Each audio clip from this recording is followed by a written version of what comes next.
você trabalha, paga suas contas em dia, não tem dívida de jogo, não faz loucura, não gasta com coisa absurda.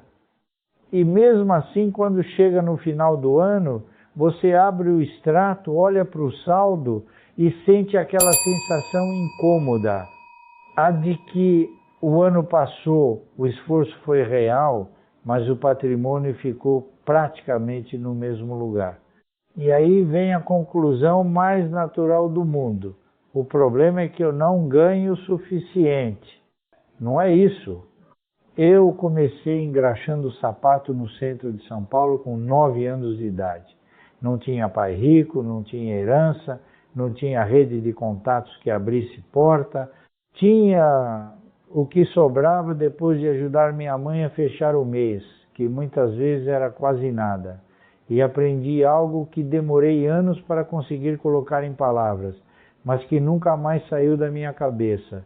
O problema da maioria das pessoas não é a entrada, é o vazamento. Não é quanto entra, é o quanto escapa sem deixar rastro. Ao longo de décadas investindo, observando pessoas, acompanhando trajetórias financeiras de perto, vi um padrão se repetir com uma regularidade que chega a ser perturbadora. Pessoas com renda razoável, pessoas sérias, trabalhadoras, que não fazem loucura aparente, chegando ao fim de cada ano sem ter construído praticamente nada, não porque o salário era insuficiente, porque o dinheiro escorria por 6 buracos que elas nunca pararam para identificar. 6 desperdícios. Não são erros dramáticos, não são as apostas malucas, os esquemas mirabolantes, os grandes desastres financeiros que aparecem no noticiário. São os gastos silenciosos, os que parecem normais, os que o seu cérebro aprendeu a classificar como necessários ou inevitáveis. E é exatamente por isso que destroem mais patrimônio do que qualquer erro grande que você poderia cometer. O erro grande você percebe, sente o impacto, corrige. O gotejo silencioso você nunca nota. Ele só se acumula. Antes de entrar em cada um, preciso te dizer uma coisa que muda completamente a lente com que você vai olhar essa lista. Desperdício financeiro não é apenas gastar com bobagem. Desperdício é gastar com algo que você não usa, não aproveita, não planejou ou do qual você vai se arrepender quando fizer a conta anual. Isso muda tudo, porque boa parte do que vou listar aqui são gastos que parecem completamente razoáveis no momento em que acontecem. São exatamente esses os mais perigosos. O gasto óbvio você evita. O gasto que parece normal você repete por anos. Vamos ao primeiro. Chamo de o ladrão mais educado que existe. Aquele que entra na sua casa, tira dinheiro da sua carteira todos os meses e sai sem fazer barulho. Estou falando das assinaturas com renovação automática. O modelo de cobrança recorrente foi projetado com um objetivo muito específico: fazer você esquecer que está pagando. Isso não é acidente, é decisão de engenharia de produto. Quando você paga uma vez e o serviço passa a te cobrar automaticamente todo mês, o seu cérebro para de processar aquilo como uma decisão ativa, deixa de ser uma escolha e vira uma despesa fantasma. Está no extrato, mas não está na sua consciência. E o resultado disso é que quase 40% dos brasileiros mantém pelo menos uma assinatura que não utiliza há mais de 60 dias. Não é dado que inventei. É levantamento de uma empresa de inteligência financeira. E o brasileiro médio mantém entre 6 e 8 assinaturas ativas ao mesmo tempo. Pensa na sua própria situação. Serviço de streaming que você assinou para ver uma série e não cancelou. aplicativo de meditação que você baixou numa semana difícil e nunca mais abriu, clube de assinatura que pareceu ótima ideia em dezembro, armazenamento extra em nuvem que você nem sabia que estava pagando, plataforma de música que você usa de vez em quando, mas não com a frequência que justificaria o gasto, 8 assinaturas com uma média de R$60, cada são R$480 por mês. Em um ano, isso é quase R$6.000. Em 5 anos, você está falando de quase R$30.000 que saíram da sua conta em cobranças de serviços que você mal utilizou. R$30.000, isso não é exagero, é aritmética.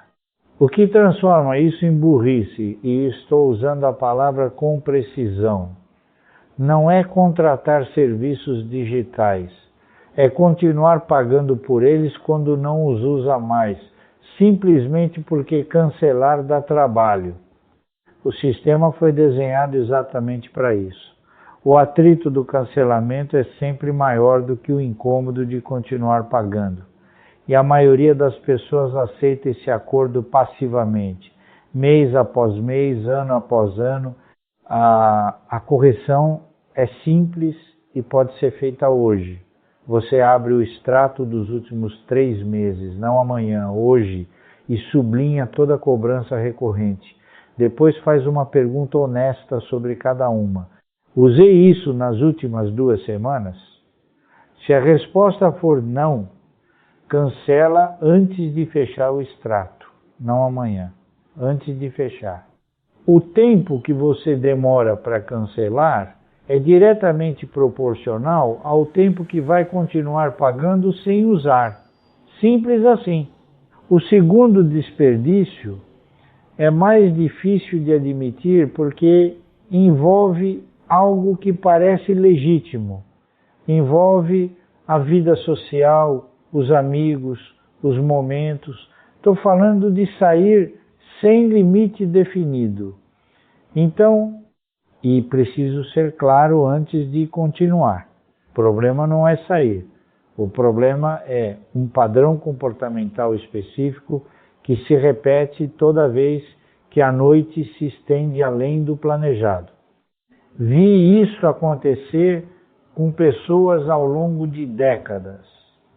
Conheço sujeitos que ganham bem, que são disciplinados em quase tudo, mas que toda vez que saem à noite voltam para casa tendo gastado o dobro ou o triplo do que tinham planejado. E no mês seguinte repetem. E no ano seguinte repetem. O roteiro é sempre o mesmo. Você combina de sair e já tem na cabeça um valor aceitável para gastar. Mas aí o plano muda no meio. Alguém sugere ir para outro lugar. Aparece uma rodada que todo mundo vai dividir. O happy hour vira jantar. A conta chega dividida de um jeito que não reflete o que cada um consumiu de verdade. Você saiu pensando em gastar R$80 e gastou 240. Isso acontece 2, 3 vezes por mês. São quase R$500 a mais todo mês que não estavam no orçamento e que, na maioria das vezes, não geraram uma memória proporcional ao custo. Porque a grande maioria dessas noites que se estenderam além do planejado não eram inesquecíveis. Eram simplesmente noites que saíram do controle. Acompanhei ao longo da vida pessoas com renda invejável que chegavam no fim do ano sem ter construído nada relevante. Quando eu perguntava para onde tinha ido o dinheiro, elas não sabiam responder com precisão. Sabia que tinha saído, não sabia exatamente como. O problema não é ter vida social, o problema é entrar em cada saída sem um teto real na cabeça. Não um número aproximado, um número exato. E quando chegar nesse número, você agradece a companhia e vai embora. Parece chato? Talvez. Mas quem constrói patrimônio de verdade aprende que disciplina financeira não é só o que você faz com o dinheiro que investe, é o que você faz com o dinheiro que sai. Controle sobre o consumo social não é ausência de prazer, é ter clareza de que o prazer que você compra agora com dinheiro que escorreu tem um custo que você vai sentir daqui a 10 anos. O terceiro desperdício é um que custa dinheiro que você nunca percebe que estava gastando, porque o gasto não aparece no extrato com esse nome, aparece como passagem, como hotel, como transfer. Estou falando das viagens sem planejamento. Existe uma diferença real e mensurável entre comprar a mesma passagem aérea com 2 meses de antecedência e comprar a mesma passagem com 10 dias de antecedência. Não é pequena diferença. As plataformas de viagem mostram que uma passagem comprada com menos de 15 dias de antecedência pode custar entre 60% e 140% a mais do que a mesma poltrona no mesmo avião comprada com antecedência. É o mesmo produto, custa o dobro porque você não planejou. E não para na passagem. Hotel de última hora cobra mais. Aluguel de carro reservado no balcão do aeroporto é mais caro do que o reservado com semanas de antecedência pela internet. Passeio contratado no destino sem pesquisa prévia custa mais do que o comprado com antecedência. O imposto da impulsividade incide sobre cada camada da viagem. Uma viagem que custaria R$2.000 com 2 meses de antecedência pode facilmente chegar a R$3.600 quando decidida na quinta-feira para partir no sábado. Essa diferença de R$1.600 multiplicada por 2 viagens por ano são mais de R$3.000 gastos exclusivamente pela falta de antecedência. Você não viajou a mais, você gastou a mais pela impulsividade. Vi um sujeito que acompanhei de perto por anos reclamar que não conseguia juntar dinheiro mesmo com renda boa. Quando sentamos para olhar os gastos, a viagem que ele tinha feito no mês anterior tinha custado quase o dobro do necessário. Não porque o destino era caro, porque a decisão foi de última hora. A passagem, o hotel, o carro, tudo comprado com a urgência de quem não planejou. O dinheiro que tinha ido embora não era de uma decisão ruim, era do preço cobrado pela falta de antecedência. A solução prática existe e não exige abrir mão de nada. Você define janelas de viagem com antecedência. Não precisa ter tudo fechado. Precisa saber que quer viajar em maio e em outubro. Com isso, você começa a observar os preços semanas antes, compra quando está barato e economiza uma quantia real sem cortar nenhum prazer. Quem planeja viagem consome o mesmo produto por menos. Quem não planeja paga pela impulsividade com dinheiro que poderia estar construindo algo permanente. O quarto desperdício é o mais destrutivo da lista. Não pelo valor isolado de cada vez que acontece, pelo efeito multiplicador que tem sobre tudo mais. Estou falando dos juros bancários, do cartão de crédito, do parcelamento impulsivo, da dívida que parece administrável até que deixa de ser. O Brasil tem o crédito rotativo mais caro do mundo. A taxa média do rotativo do cartão ficou acima de 400% ao ano em 2024, de acordo com o Banco Central. 400%. Esse número é tão absurdo que o cérebro se recusa a processar. Então deixa eu traduzir para uma situação que qualquer pessoa consegue entender. Você faz uma compra de R$ 2.000 e não consegue pagar a fatura no vencimento. Com os juros do rotativo, que podem passar de 10% ao mês, a dívida começa a crescer com velocidade que assusta. Hoje existe uma regra que limita o crescimento dessas dívidas. A dívida do rotativo do cartão não pode ultrapassar o dobro do valor original. Ou seja, se você entrou devendo R$ 2.000, a cobrança total somando juros, multas e encargos não pode passar de R$ 4.000. Você comprou R$ 2.000 em produto e vai pagar mais R$ 2.000 em juros. Isso é o melhor cenário dentro da lei. O produto que você comprou te custou o dobro. E tem outro mecanismo que aprisiona sem que as pessoas percebam. Pagar o mínimo da fatura. Quando você paga apenas o mínimo, não está quitando a dívida, está mantendo ela viva. Os juros continuam sendo aplicados sobre o saldo restante. Grande parte do que você paga todo mês vai para cobrir os encargos, não para reduzir o principal. É possível pagar R$ 300 ou R$ 400 por mês durante tempo considerável e ainda continuar devendo boa parte do valor original. Não porque a dívida cresceu sem limite, porque os juros consomem o pagamento antes que o saldo comece a cair de verdade. Mas o ponto que precisa ficar claro vai além do rotativo. Você nem precisa chegar nesse extremo para estar sendo destruído pelos juros. Parcelas que parecem confortáveis, escondendo um custo total que você nunca calculou. Contas atrasadas por um mês porque o dinheiro estava apertado, gerando multa e juros que somam ao longo do ano. Parcelamento de compras e muitas vezes apenas porque a parcela cabe no orçamento, sem nenhuma atenção ao custo total.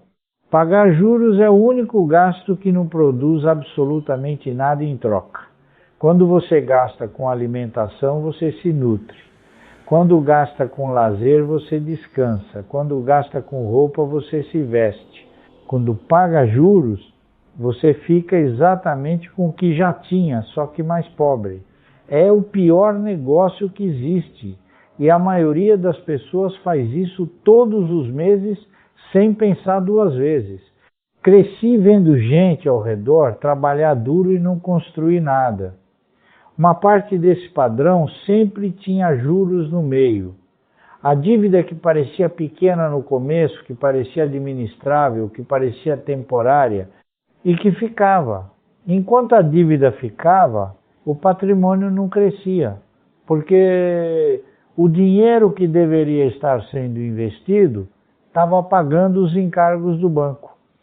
Antes de pensar em qualquer investimento, qualquer aplicação, qualquer estratégia de construção de patrimônio, a dívida cara precisa ser eliminada. Não negociada, não rolada, não adiada, eliminada. Porque não existe rendimento de investimento que compense taxa de juro de cartão de crédito. Essa conta nunca fecha a favor de quem deve. O quinto desperdício é aquele que a sociedade transformou em símbolo de chegada, em prova de que você evoluiu, em demonstração visível de que as coisas estão indo bem. Estou falando do carro caro demais para a realidade financeira de quem o sustenta. E preciso que você entenda uma coisa antes de continuar. O carro não é a parcela é só a parte visível. O carro é a parcela, mais o seguro, mais a manutenção, mais o combustível, mais o IPVA, mais o licenciamento, mais a depreciação que acontece silenciosamente todos os dias, desde o momento em que você saiu da concessionária. Quando você soma tudo isso, o custo real de um carro é muito maior do que o número que aparece na propaganda ou que o vendedor mostra na loja. Vamos fazer a conta de um jeito honesto. Um carro popular de R$80 mil, financiado em 60 meses a 2% ao mês, que é uma taxa comum no mercado brasileiro, vai custar ao final do contrato em torno de R$140 mil. Você pagou quase o dobro, isso antes de qualquer outro gasto. Seguro em torno de R$4 mil por ano, IPVA em torno de 2.400, manutenção preventiva em torno de 2.400. Só nos custos fixos anuais fora a parcela, você está gastando quase R$9 mil por ano adicionais. E agora entra o comportamento que torna tudo isso ainda mais destrutivo. A pessoa financia esse carro por 5 anos. No terceiro ano, o carro já começa a parecer velho para o padrão de consumo dela. No quarto, a vontade de trocar cresce. No quinto, ela troca, muitas vezes antes de terminar de pagar. E começa um novo financiamento, com novos juros, com nova depreciação. Esse ciclo é uma das formas mais eficientes de destruir patrimônio que existem, porque a depreciação ela é mais intensa nos primeiros anos, porque a pessoa nunca fica com o carro quitado tempo suficiente para sentir o benefício financeiro de ter um bem sem dívida, e porque cada troca reinicia o ciclo de juros do início. Acompanhei pessoas ao longo de anos que trocavam de carro com regularidade e se orgulhavam disso. Enxergavam como sinal de prosperidade. E quando olhavam para o patrimônio construído, não havia nada. O dinheiro tinha evaporado em depreciação e juros de financiamentos encadeados. Carro adequado para a sua realidade não significa carro feio sem conforto. Significa carro cujo custo total, parcela somada a todos os encargos fixos, não ultrapasse 15% da sua renda líquida mensal. Se estiver acima disso, o carro é caro demais para o seu momento atual. E o momento atual é o único que existe. Não tem como antecipar renda futura para justificar gasto presente. Carro é ferramenta, não é patrimônio, não aprecia, não paga dividendo, não gera renda passiva, é custo, e custo precisa ser dimensionado para a realidade, não para a aparência. O sexto desperdício é o mais difícil de combater, porque ataca algo que parece virtude. Parece que você está investindo em si mesmo. Estou falando da academia e suplementação sem constância, ou como prefiro chamar, de comprar a identidade sem sustentar o comportamento. Existe um padrão que se repete com uma regularidade que chega a ser previsível. Acontece em janeiro com mais frequência, mas pode ser disparado por qualquer momento de virada emocional. Início ou fim de relacionamento, aniversário com número redondo, uma crise existencial de uma quarta-feira qualquer. A decisão chega de repente. Vou mudar. E a mudança começa pelo equipamento. A academia é assinada, a creatina é comprada, o colágeno, o multivitamínico, o termogênico que alguém recomendou, o tênis novo que vai motivar as idas, o fone sem fio para usar na esteira, o kit completo do atleta, montado no primeiro final de semana, antes de ter ido uma única vez. Os primeiros 15 dias são de entusiasmo real. Depois começa a espaçar. Em março, uma vez por semana. Em maio, esporadicamente. Em agosto, parou. Em dezembro, a mensalidade ainda está sendo paga porque vai retomar em janeiro.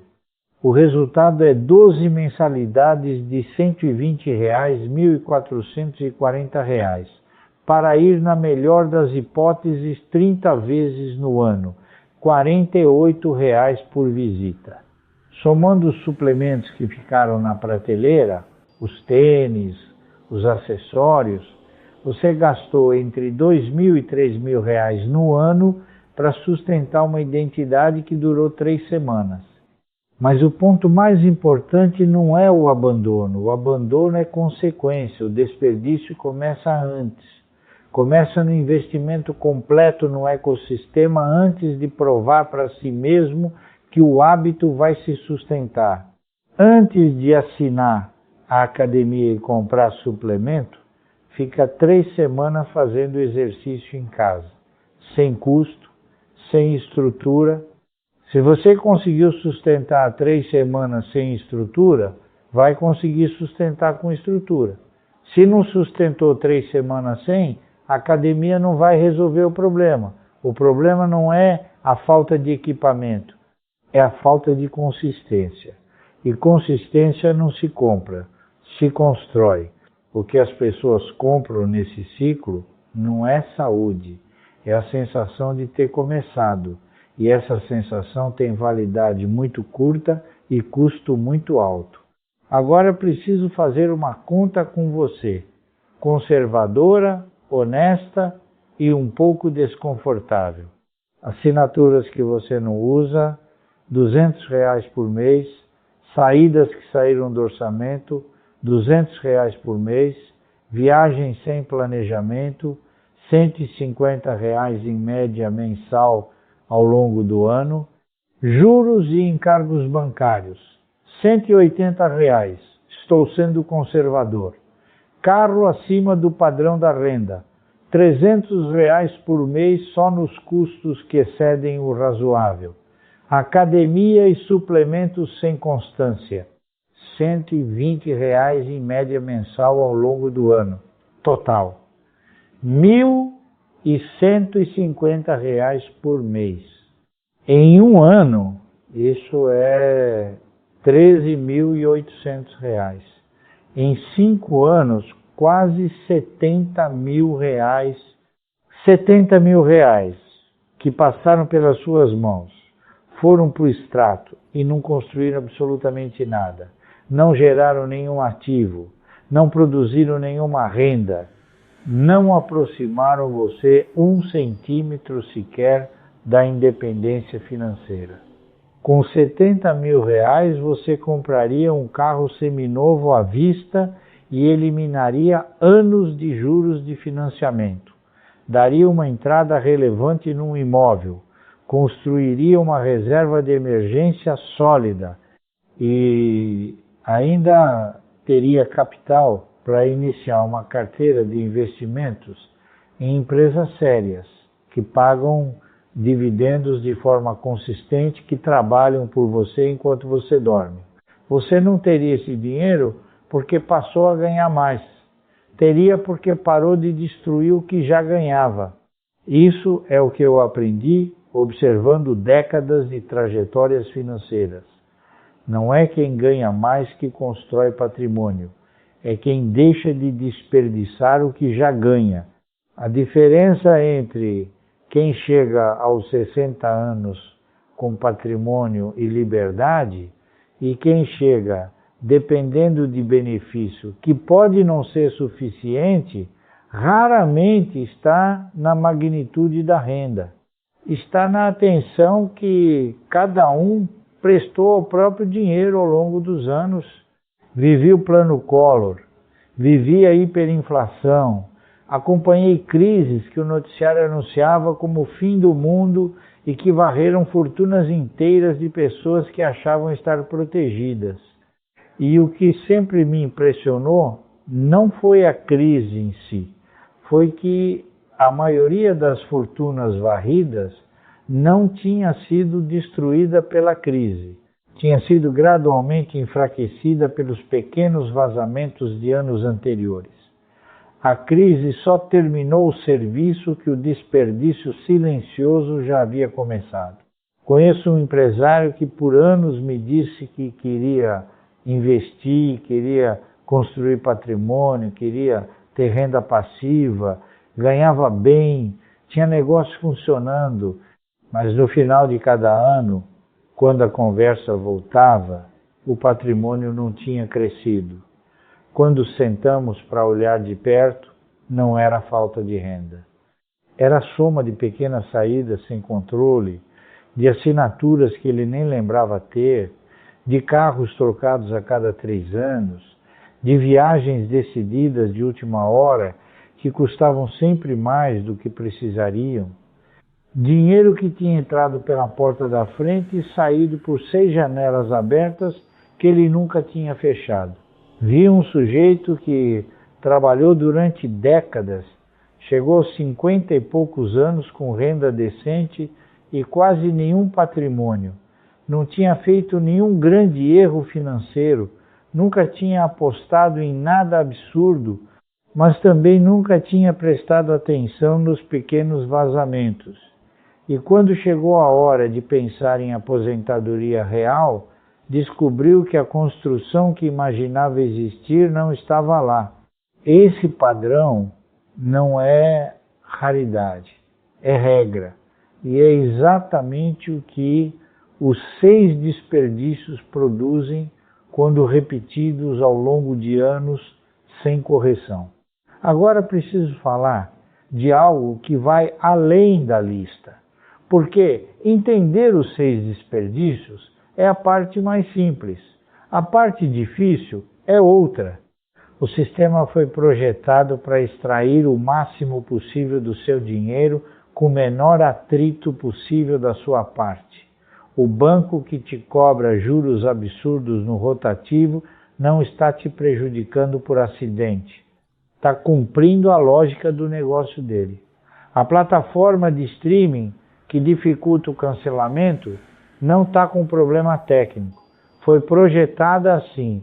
A concessionária, que mostra apenas a parcela, não o custo total do financiamento, não está sendo descuidada. Está sendo eficiente no próprio interesse. Você não está lutando contra a sua falta de disciplina isolada. Está lutando contra estruturas inteiras de engenharia comportamental desenhadas especificamente para extrair dinheiro do seu bolso com o menor nível de percepção consciente possível. E a maioria das pessoas